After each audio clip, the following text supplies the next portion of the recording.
All right, tonight we're still in Romans 14. You have to excuse me right here. I just got through eating, and there's something that, allergy of some kind that's got me set off here.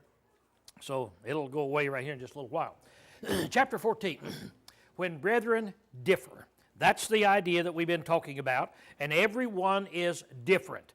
So we've got to learn how to live in that particular realm then, and that really is the only way that we will have unity in Christ. It depends on what we do with our differences in our thinking, where I think I'm right, you disagree with me, and you believe you're right. How do we treat each other in that particular realm then?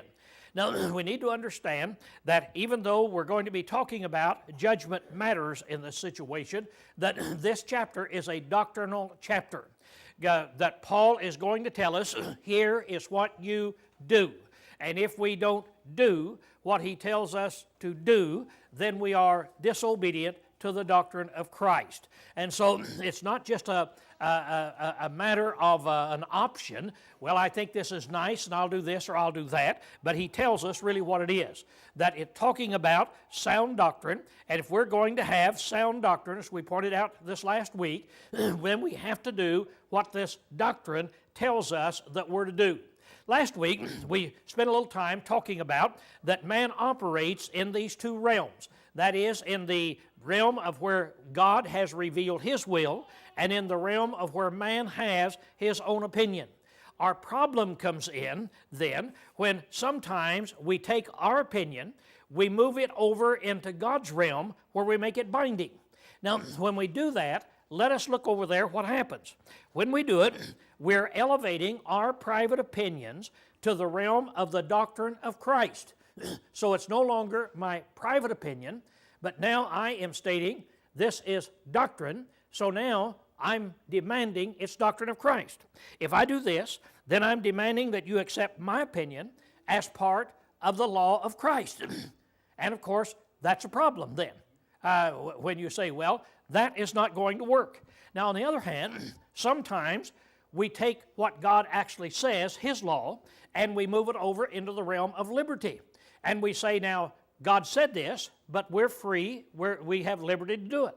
Now, if I demand this, then you must subtract. There need to do a little subtraction on that subtraction, don't you? But then you have to subtract certain parts from the law of Christ because it's my opinion that they're only opinions. And so you have to say, well, okay, now we've got to get along with Lowell. And so here we take the doctrine of Christ and we have to say it's just an opinion. So this is one of the most difficult realms that it is for brethren to get along with. So now, what happens when there's no question, all of us agree that God's mind teaches this, but over here we have two different minds, two different thinking. That is, one Christian thinks that God has given us liberty to do something. Doesn't make any difference what the something is. One person says, I think it's in the realm of liberty. Another Christian says, God has not given us the liberty to do this. So then we say, what is it? Well, we've been talking about eating meats. Paul will talking about keeping days, and there's 1,000 other things. We'll talk a little bit more tonight here about these eating of meats and where we left off this last week in this. But these were problems that they had in that generation. Now, I want us to keep this in mind, that when you look at how God handles this problem, it's just amazing, the wisdom of God. God tells us what to do, and His laws fit every generation. But every generation has a new set of problems. For instance, in the first century, these were the problems. The eating of meats, the keeping of days, circumcision. And so he gives them the rules of how to deal with these particular things. Now today, these are not our problems. Nobody in the church gets upset one way or the other about these things. They are no longer a problem. But there are 1,000 other things that are problems. Now, God's law in Romans 14 applies to any problem that comes up in any generation. And we can see God's wisdom as He's handling it in this way. Thing in mind here that we haven't had time to talk about yet, and that is that in every case of where we're talking in Romans 14, one is right and one is wrong. So we're not talking about something where both people are right. One is right and one is wrong. There's absolutely no question about that. But each person believes he's right and the other is wrong. Now, we got to keep this in mind. That is, that each person believes he's right. He believes the other is wrong. The instruction given in this chapter is how to deal with this situation. Now, he will tell us about meats, but he's not trying to teach us about meats. He's trying to teach us how do brethren deal with each other when one believes they're right and the other believes they're wrong. It's not just one says, no, you are wrong in this. So each side is basing their belief on Scripture. Now, let's keep this in mind. We're not just talking about the color of the pews or something, but we're talking about these items of where each side bases its argument upon Scriptures. I want to emphasize this because this is really, really important here as we're talking in Romans 14. A lot of times we hear people say, Romans 14 is talking about things like the color of the pew. No, it's not. In the color of the pews, I can say I think we ought to get this color, you say I think we ought to get that color, but neither one of us say, look, God says over here in Acts 17:2 that your pews have to be purple. Nobody says that, see? Everybody knows, really, it falls in the realm of a matter of opinion. But we're talking about things that the Bible talks about. And when one person reads it, they say, this is what God says, this is what we have to do. Another says, no, it falls in the realm of liberty. So I want to emphasize that in this situation here. Part of living for Christ is not easy. I can illustrate it just a little bit in an actual situation in the lives of preachers. As one generation of preachers goes and the generation comes, we have the young men coming up, they get old, and finally, they get old, they die out, but there's always a young preacher coming along in behind them. And so, as you see me coming at my age, all you have to do is look around and see the guys that we have coming up here this summer, and they are of a different age. Here's the interesting thing, that you find in the realm of preachers, that all of these old guys will say, you know, I'm getting mellow in my old age. But the young preachers say, no, you're getting soft in your old age. That as we start out in the youth, you take me, take anybody, and we're talking now about preachers, but the same thing is true of every person sitting here tonight. And that is, in our youth, we pretty well know about everything, don't we? In other words, we know what needs to be done. We know how to raise children. We know how elders should do this. We know what a church should do. We know what is wrong in churches. We know, and so we go on, and we have these things, and we know what you should do. On controversial subjects that brethren have argued about over the years, the war question, the covering question, marriage and divorce, on and on, a young guy will say, this is it, and he has the answers. And you notice that the older the people get, they begin to say, you know, I can see I'm not as dogmatic as I used to be. I'm mellowing out. The young guy says, no, you're just getting soft. You're not hard. You're not forceful like you used to be. Now, there's a reason for that, and the reason for that is that this is the way life should be. The more we learn, the more we see in these subjects, the more we can see maybe there is room for somebody else's opinion. See, maybe there's room. Somebody left me a little joke up here tonight, and it hits the nail really right on the head. Here's a couple of cartoon characters, and one of them says, help me think about an issue to debate on this dumb paper he has to write for school. said, well, what issues do you care about? He said, I don't care about issues. I got better things to do than to argue with every wrong-headed crackpot with an ignorant opinion. I'm a busy man. I say either agree with me or take a hike. I'm right. Period. End of discussion. Right? And the guy said, well, okay, you're right. and they go on. Well, we can start out that way, but then we begin to see that somebody that disagrees with me may have a legitimate point. They may have an honest heart.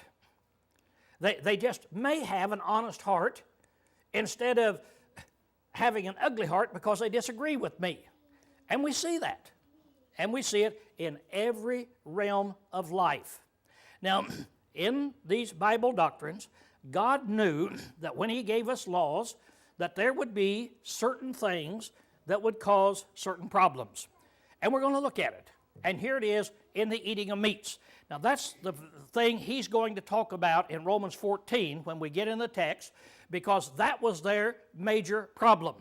Now last week, brought up about eating of meats, that after I went through and talked about it in Corinthians, then John brings up the question, well, what about over in Acts 15, where it says abstain from idols, from idolatry. Now here's the problem that we got. Let me put it this way. And since a couple of people have asked me about it this week, and so I'm going to try again. And don't make it this week, well, we'll try again next week. But here's the problem. Now, the Bible says, flee idolatry, doesn't it? We're pretty well understand what that's talking about. And in Acts 15 it says, abstain from idolatry. And we pretty well understand what that's talking about. But now, how do you harmonize that with Acts the 8th chapter that we talked about last week? Because what did he say that a Christian may do in an idol's temple? What can a Christian do, even in an idol's temple? Can he go in an idol's temple and eat meat? Yeah, he can do that. Whew. Wait, wow. How do we harmonize these two things? That's legitimate. This gives people problems today. Very aged preachers argue about this very thing. It's not just one or two people that have never studied it before, but it's argued about. And some people say, well, Acts 15 doesn't apply today. And so, well, I think it does. But here it is. You have one passage that says you can go into an idol's temple and you can eat. And then you have others that says flee idolatry.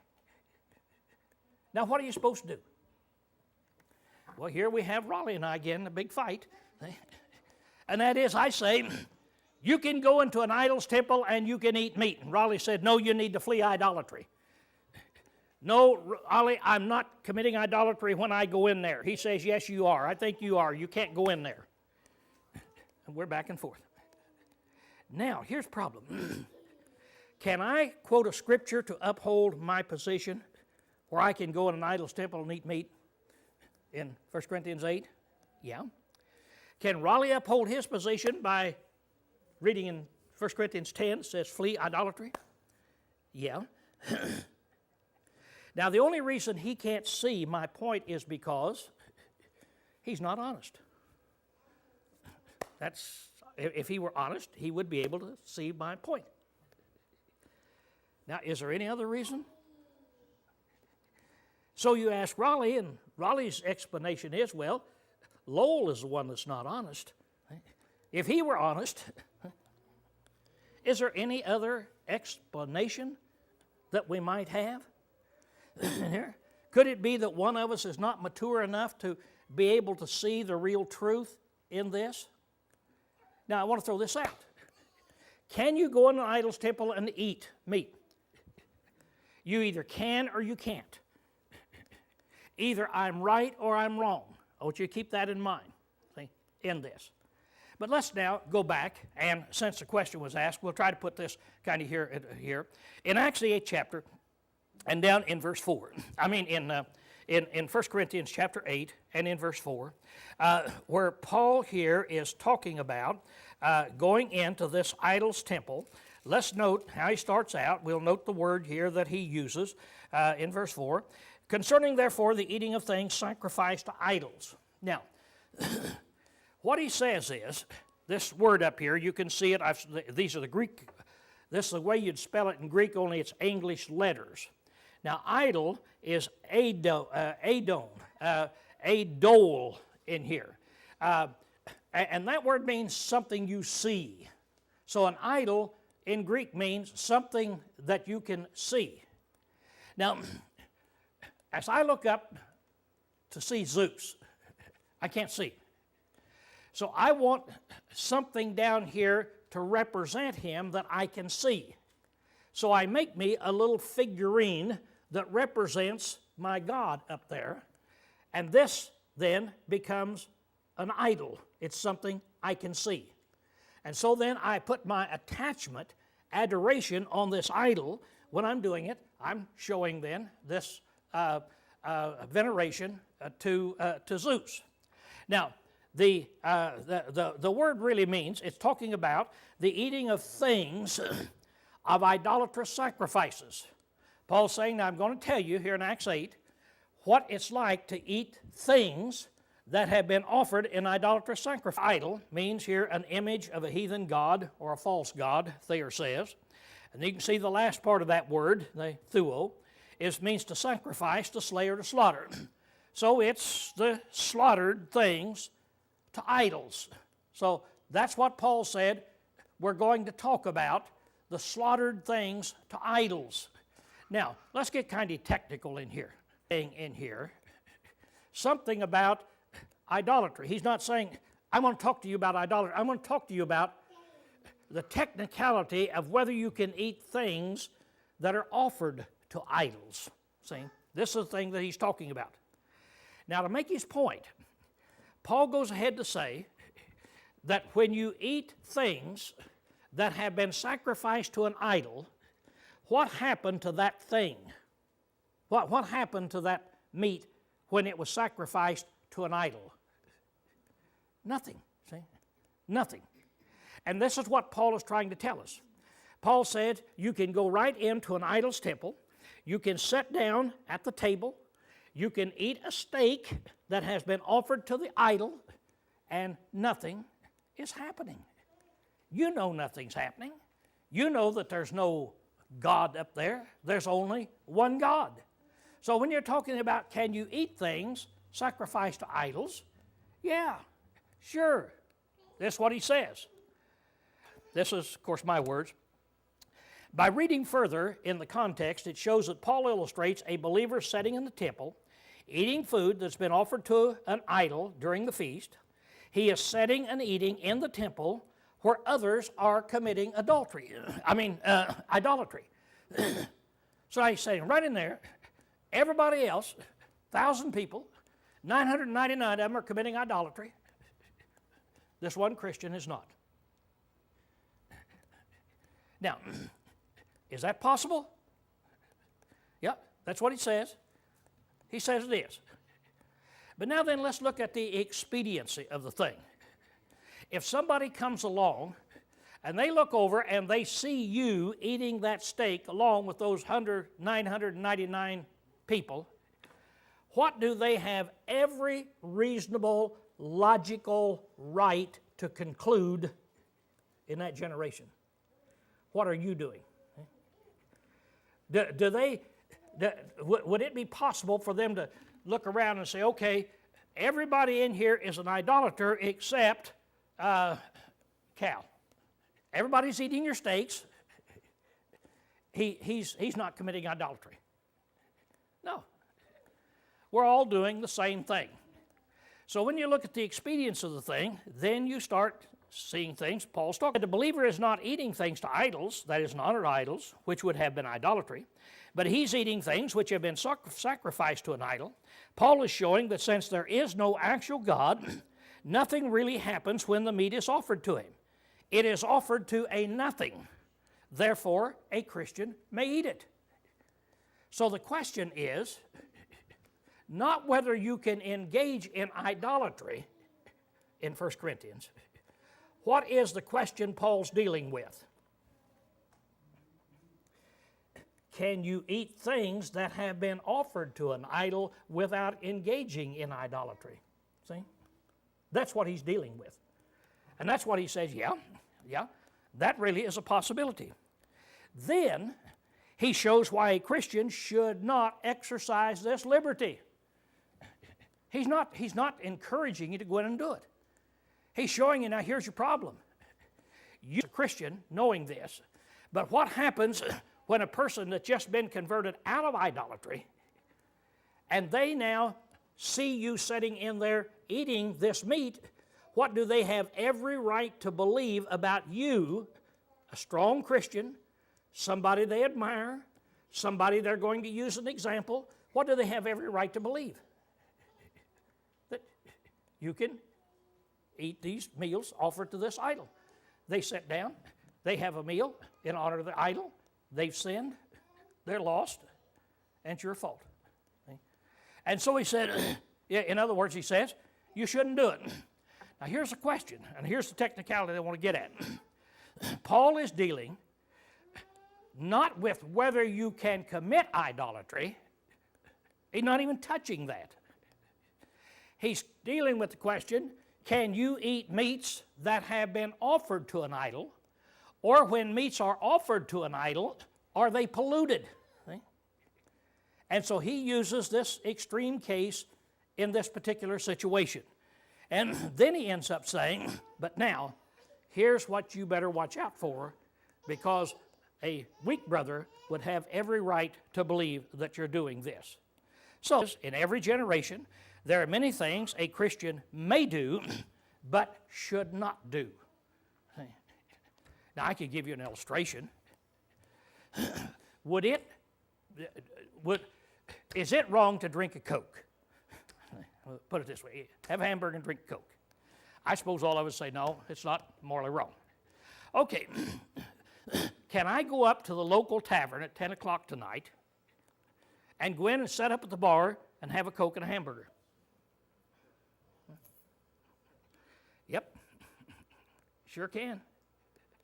In other words, does that Coke become polluted because it's in a tavern? No. What would you think tonight? You go by the tavern, and you look in there and you say, I think that's Lowell. And you back up and you look in there, and sure enough, I'm sitting there beside a guy, has his beer, I have my Coke, eating hamburger, he's eating hamburger. What'd you think about me? How many of you would think, I know what Lowell's doing. Lowell's up here preaching to those people. See? That's what he's doing, see? No, you wouldn't think that at all. So the question could be asked, can you go into the local tavern at 2 o'clock in the morning and have a Coke and a hamburger? Yes. Should you? No. Because if you do, you're going to get in trouble by getting other people in trouble. There are some things that is right to do within itself, but you had better not do it. See, you had better not do it. And so there's thousands of things we could have. Here we have, you see the idol there, which means the worship of false gods or idolatry. It's used to the sacrificial feast. Now here, he's dealing with these feasts up here. What does he say you're to do? Flee from idolatry. Now here, he's talking about whether idolatry is right or wrong and what you should do with it. Flee from idolatry. Now, in 1 Corinthians 8, I thought he said, I can go in the idol's temple and eat a steak. Well, he did. How can Paul say I can go in the idol's temple and eat a steak in one chapter, and in another chapter he says you flee from it, you run from it, and be consistent? Well, am I consistent when I tell you you can Cokes and hamburgers do not become polluted because of where they are served. In fact, you can go into the local tavern by this time of the night, 2 o'clock, everybody in there is stinking drunk. You can go in there, sit down on a bar, have a Coke and a hamburger, and it's okay to have a Coke and a hamburger. There's nothing wrong with a Coke and a hamburger. And then you ask me, Lowell, what should you do about taverns and drinking places? And I say, flee taverns. Abstain from taverns. Is there any inconsistency? No. One case, I'm dealing with one thing. In the other case, I'm dealing with the other. So, Paul is saying, the meat is not polluted, but now he says, don't go to them. Flee from them. In fact, when you go back to chapter 8 and verse 4, in his conclusion, what does he tell us? Does he tell us go ahead and go in there and get as close to it as you can? Or does he warn us about that? Acts 15, when they write to the Gentiles, Paul uses the same word, the apostles down there, and they say, it's the same word if you look up there in 1 Corinthians 8:4, where Paul, now keep up there in 1 Corinthians 8:4, Paul says, this is what I'm going to be talking about. I'm going to be talking about this, going into this idol's temple and eating. Down here, he uses the same word. Up there in Acts 8:4, he says you can do it.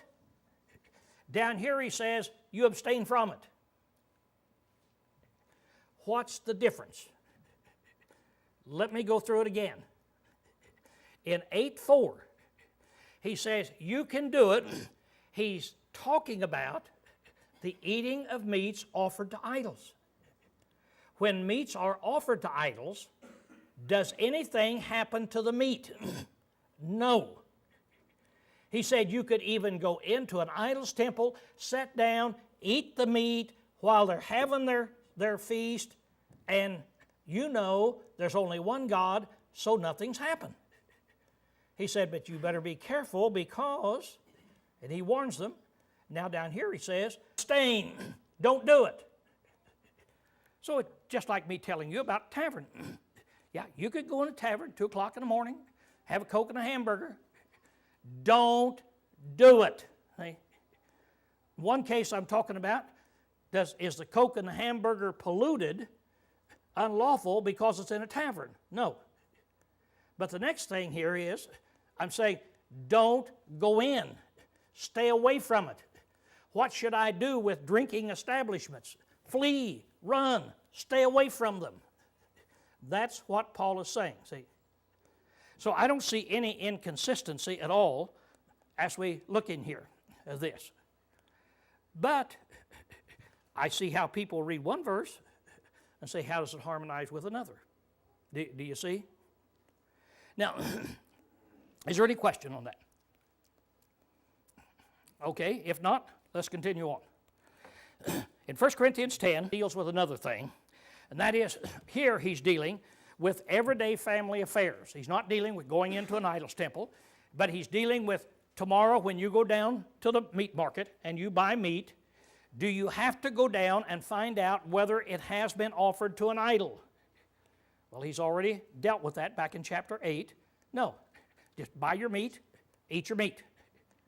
If a neighbor invites you over for steaks, go eat steaks. But even there is a warning, and that is if your neighbor, being an idolater, tells you that he thinks you are worshiping his idol when you do this, then you have to push the steak aside and say, no, I won't eat the steak. Again, we're dealing with influence on there. So each one of these things dealing with a different thing. Now, in the New Testament period of time, there were Christians in here who says you cannot even eat meats because you're not fleeing idolatry in here. But, yeah, you can. You can eat meats. Well then, why did Paul say flee idolatry? Okay, I've got down here flee or abstain, especially Gentiles. Now in Acts the 15th chapter, who was that letter specifically written to? Specifically written to Gentiles. It was specifically dealing with the things that the new converts in the Gentile world needed to be warned about. One of them, they argued, the Jews were arguing, do we need to circumcise them? Well, the Jews were way off. That's not even a point. Holy Spirit says no. But he said there are 4 things that you need to warn those Gentiles about. And the first one is abstain from idolatry. Abstain from things sacrificed to idols. That means going to the temple and eating in the temple. Stay away from there. Now, why would that be such an urgent warning for the first Gentiles that ever came in the church? Because what had they been doing from their youth up? Worshiping these idols. And they saw nothing wrong with it. See? They saw nothing wrong with it. And so Paul's whole point is, idolatry, offering things to idols, does not pollute the meat, but you flee from idolatry. Now, does that mean you can't eat meat that's been offered to an idol? Now, in 1 Corinthians 10, he says you can. But do you see how in the church of the New Testament period, there would be people that says, no, you cannot do it because that's getting too close, and if you eat that meat, you will be committing idolatry. Do you see their logic? They're wrong, but you can see their logic. So now, he's going to be dealing with it there. Consider, before we get into the study here in the text, truth is truth regardless of what any man thinks. So don't think of whatever we're saying that we're saying both sides is true. When 2 people disagree, one is right, one is wrong, or they may both be wrong, but one thing for certain is they both can't be right. We know that for sure. Now, there are realms in which judgments have to be made by men. Sometimes men have to be condemned as wrong. Here are passages that tell us to do it. Now, when are we to judge and not to judge? Now we're getting in to judging our brethren and saying they're wrong in what they are doing. All right? I want us to consider this. Here's an excellent statement made by Harry Wiest. The activities under consideration were personal in that they could participate or refrain without involving others. Paul does not call for any to approve of the other's activities, but rather not to judge him or condemn him in his personal activity, which he in all good conscience conducts himself. Now here is a big thing. So if you take notes, write it down. Is this activity something that will involve you, cause you to be involved, and cause you to sin? Or is it a private activity? And we're going to find this is talking about a private situation. Something that I believe, and whatever I believe, you disagree with me, it will not involve you in sin. You say, how's this happen? All right, let's look. If it's an activity that involves your participation, now if I'm becoming dogmatic in an activity and I am demanding you participate and it causes you to sin, if you do participate, then you must determine that you will not do it, even if it causes a problem or a division. So I can't force my opinion upon you if it causes you to sin. Now here's the difference in this. Let's suppose that we're arguing here about eating meats. So Raleigh and I are arguing. I say, yes, you can eat this meat that's offered to an idol. Raleigh says, no, you can't. Well, Raleigh is just as wrong as he can be. And he said Lowell is as wrong as he can be. Now, if I believe that, and Raleigh says I'm wrong, and I say, no, I'm going to do it because I believe it, what does that do to Raleigh? Does that cause Raleigh to sin? No. Because what's Raleigh going to do about eating meats? He's not going to eat meats. He's going to be a vegetarian. And Raleigh says, you have to be a vegetarian, and if you eat meats, you're a sinner, Lowell. You have to be a vegetarian. Okay. If you have to be a vegetarian, Raleigh's right, and I eat meats, what will that do to Raleigh? Nothing. See? These are activities that doesn't involve the other in sin. Now let's take a couple of things. Let's take instrumental music. Suppose that, now, I believe with all my heart instrumental music is wrong. Raleigh believes that it is right, that you can do it. Now, if I say, no, it's wrong, and Raleigh then says, no, I think that you can do it. Well, Raleigh, can you sing without the instrument? He says, yeah, I can sing without it. Well, I can't sing with it. I must sing without it. And we're either going to sing without it or there'll be a problem. Now, does my activity cause Raleigh to sin? No. No. Let's turn it around. Raleigh says, I'll tell you one thing, Lowell. We're going to use the instrument here, and if we don't, I'm going to leave, and I know a dozen other people that'll go with me. And so you better give in, according to Romans 14, because I say that you can use it, I believe you can use it, and we're going to use it. Now, if we use it, what does that do to me? It violates my conscience. It causes me to sin. So I have to say, no, we're not going to do this, see? So now there's a big difference. Do you see the big difference? In a minute ago we talked about eating meats. That's a private situation, individual. Now we're talking about a congregational situation or something that would cause me to sin. Yeah. I see the distinction you're making, but I don't see that distinction in Scripture. I don't see how you made that leap from the passage. The way I make that leap from the passage is that I cannot sin from any passage that tells me not to sin. So if it wasn't eating meat, some other personal activity that I chose to be involved with, like join the nudist colony, shoot up heroin,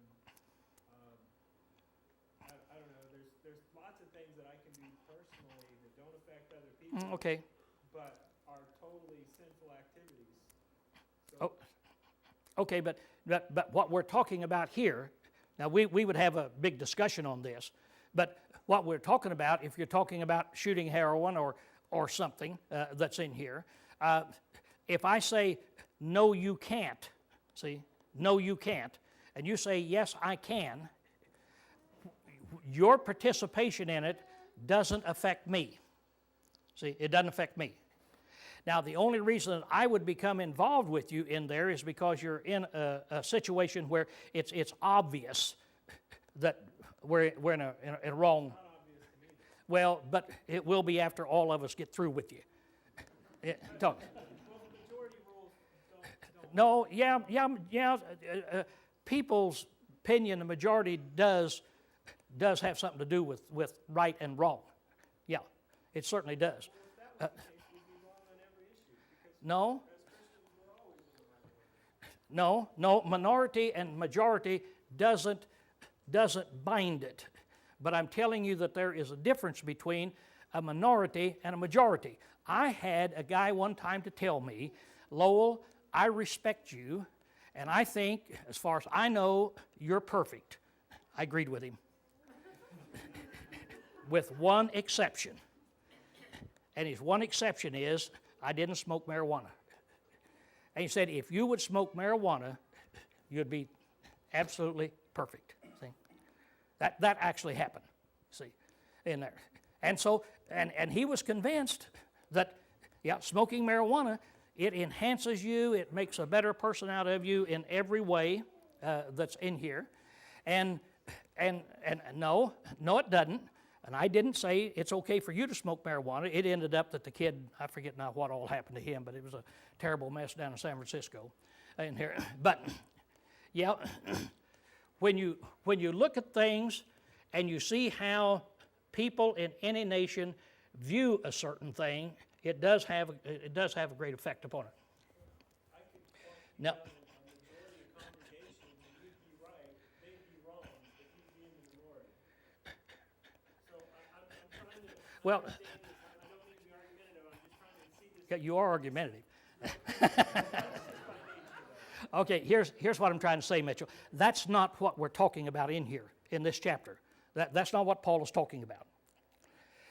He's not trying to work out every little detail of how you do this. How do you convince people here? What I would have to do with you, if you were smoking dope, running a nudist camp, is I'd have to sit down, I'd have to talk with you, I'd have to bring other people and talk with you. We would have to just get overwhelming evidence that, look, you are involved in things that are totally unacceptable in society, and people lose respect for you, and we'd start down a whole list of things, see? And that's the way that we'd have to deal with this. But at some point, if you couldn't be with me as a brother Right. because of the actions, That's right. and that would go for sexual immorality, That's right. or whatever it may be. That's right. Yeah, that's right. What I'm saying is there are certain sins that are obvious sins. There are certain things, 1 Corinthians 5, what did Paul say you do with a fornicator? He didn't say you study with him to determine whether fornication is good or bad. You see, it's bad. And so you have to do this. We're talking about these things that fall within this realm of opinion, and there is a difference between things where Raleigh and I disagree, and what I believe doesn't make him sin, what he believes doesn't make me sin, even though one of us is right and one of us is a sinner. There. But it doesn't make me sin. Now, if you spill it over into anything, and Raleigh determines something, and he's going to bind it on me, and I have to participate, what do I do? If I have to participate in sin, see? I'm not going to do it, see? In whatever the sin is. Now then you're out there where you're violating Scripture, see in there. I'm just saying that there is a difference. This is what we're dealing with in Romans the 14th chapter. We're dealing with things where people are convinced they're right, but we need to understand it's not everything that we're dealing with. It's not those obvious sins that you deal with. Up here in John 7:24, judge righteous judgment. Matthew 7, you'll know false teachers by the fruits that they produce, and so forth. 1 Corinthians 5, we're to withdraw from fornicators. But there are certain things we're not to take action on. If you are an individual that's taken action and withdrawn from other people because of a personal situation, you are wrong. The congregation is the one that is to take those actions, congregational action.